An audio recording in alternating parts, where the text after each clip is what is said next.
आदरणीय हमारे मुख्यमंत्री श्री विष्णुदेव साय जी के नेतृत्व में हमारी सरकार पिछले लगभग सवा साल से छत्तीसगढ़ की जनता जनार्दन के लिए पूर्णतः समर्पित होकर कार्य कर रही है। और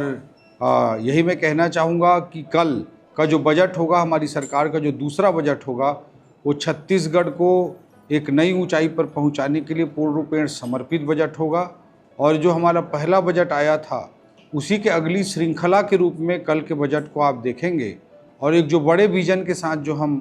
काम कर रहे हैं मुख्यमंत्री जी के नेतृत्व में, जिस तरह से देश प्रधानमंत्री जी के नेतृत्व में 2047 तक भारत को विकसित राष्ट्र बनाने के लिए काम कर रहा है, हम अपने मुख्यमंत्री जी के नेतृत्व में छत्तीसगढ़ को 2047 तक विकसित छत्तीसगढ़ बनाने के लिए काम कर रहे हैं। और इसी के कड़ी के रूप में, एक स्टेप के रूप में, एक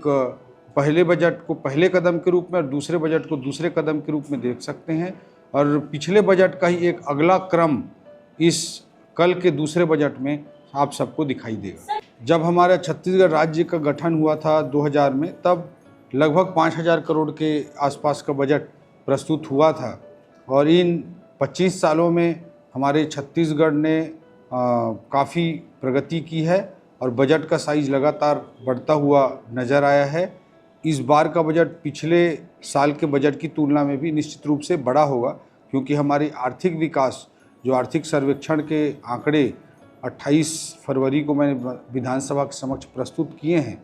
उसमें आप सब ने देखा कि 7.5% की दर से हमारी जीडीपी का ग्रोथ छत्तीसगढ़ में हो रहा है। और राष्ट्रीय औसत जो जीडीपी ग्रोथ का है,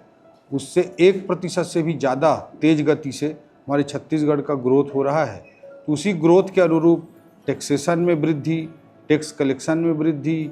जीडीपी की साइज में वृद्धि,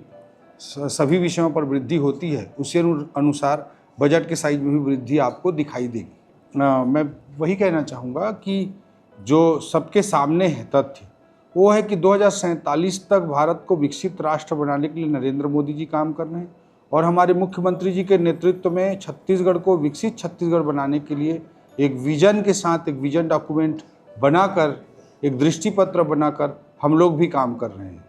तो और ये जो वर्ष है, ये 2 मायनों में बहुत विशेष है कि एक तो हमारे छत्तीसगढ़ का ये 25वां साल चल रहा है और ये सिल्वर जुबली का हमारा वर्ष है। रजत जयंती का हमारे छत्तीसगढ़ की दृष्टि से, हमारे छत्तीसगढ़ की दृष्टि से रजत जयंती का ये वर्ष है। और अटल जी की जन्म शताब्दी का भी ये वर्ष है। इसलिए इस वर्ष को हमारी सरकार ने पहले ही डिक्लेयर किया है कि अटल निर्माण वर्ष के रूप में हम इस वर्ष को मनाने जा रहे हैं। और ये संयोग ये है कि एक तरफ पे छत्तीसगढ़ राज्य की रजत जयंती का भी वर्ष है और छत्तीसगढ़ के निर्माता श्रद्धेय अटल जी के जन्म जयंती का भी शताब्दी वर्ष है। तो इस पड़ाव पर हम निश्चित रूप से छत्तीसगढ़ को आगे के विजन के लिए विकसित छत्तीसगढ़ 2047 तक बनाने की दृष्टि से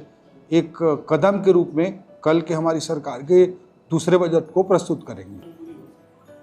पिछले सवा साल में, चाहे मैं किसान भाइयों की दृष्टि से बात करूं, 2 वर्ष के बोनस की बात करूं, 21 क्विंटल 3100 रुपये के भाव से धान खरीदी की बात करूं, प्रधानमंत्री आवास योजना की बात करूं,